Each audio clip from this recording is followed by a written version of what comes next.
Kerron teille nyt hyvin merkityksellisiä unia minulle ja pyrin kertomaan teille näiden unien mahdollisen tulkinnan tekoälyn avulla. Tekoälyanalyysi pohjautuu pyynnöstäni tulkitsemaan uniani suomalaisukrilaisen samanismin ja Jungin unianalyysin pohjalta.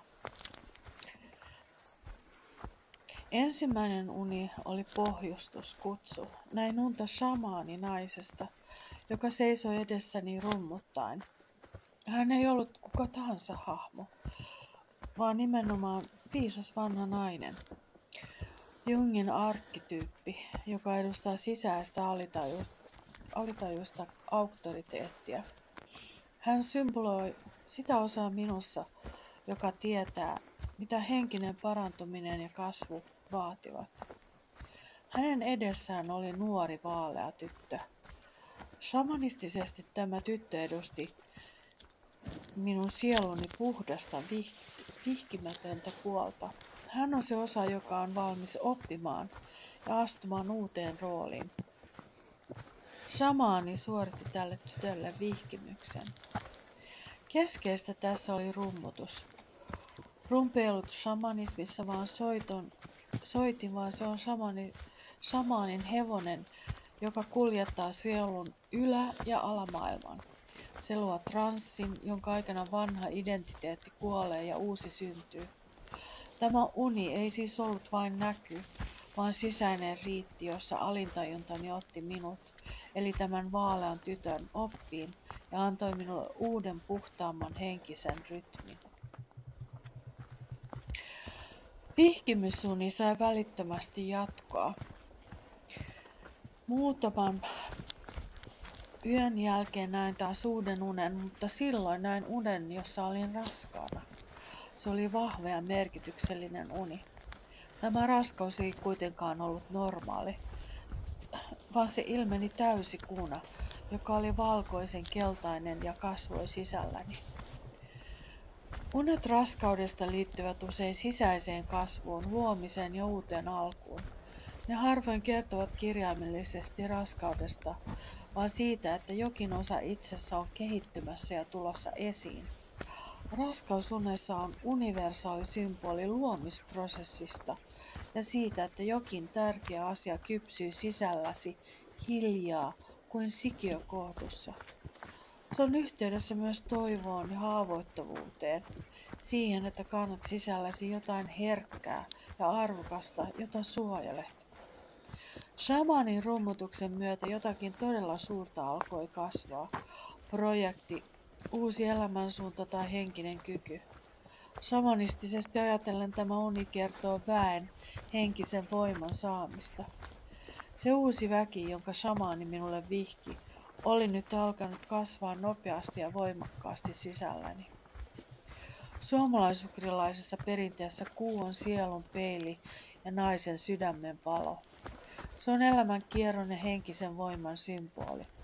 Kun kuu kasvaa sisälläsi, se merkitsee, että henkinen voimasi ja sisäinen parantajasi ovat heräämässä. Valkoinen kertoo puhtaasta yhteydestä henkimaailmaan, keltainen taas elämän lämmöstä ja auringon kipinästä. Tämä on voimauni, viesti siitä, että oma sisäinen viisautesi ja yhteytesi henkiin on vahvistumassa. Kuu sisälläsi kertoo, että sielusi valo on palaamassa ja että sinulla on kyky liikkua unien ja todellisuuden rajalla. Kuu on syklinen, alintajunnan ja naisellisen voiman arkkityyppi. Täysikuu korostaa, että tämä prosessi on kosminen, syvällinen ja suoraan yhteydessä luonnon suuriin sykleihin. Kokonaisuudessaan tämä unisarja kuvaa henkisen syklin ja sisäisen synnytyksen. Ensimmäinen uni oli aloitusrituaali. Shamaani puhalsi rumpunsa rytmillä uuden elämän siemenen sieluuni. Toinen uni paljasti, mitä sielun sisällä tapahtui. Siemen kasvoi välittömästi täydellisen muotoonsa muuttuen valaistuksiksi, valkokeltaiseksi täysikuuksi. Tämä on viesti alitajunnasta, joka sanoo: Seiso edessäsi oleva uusi elämä on. Seisoi edessäsi oleva uusi elämä on täysin kypsä ja henkisesti puhdas.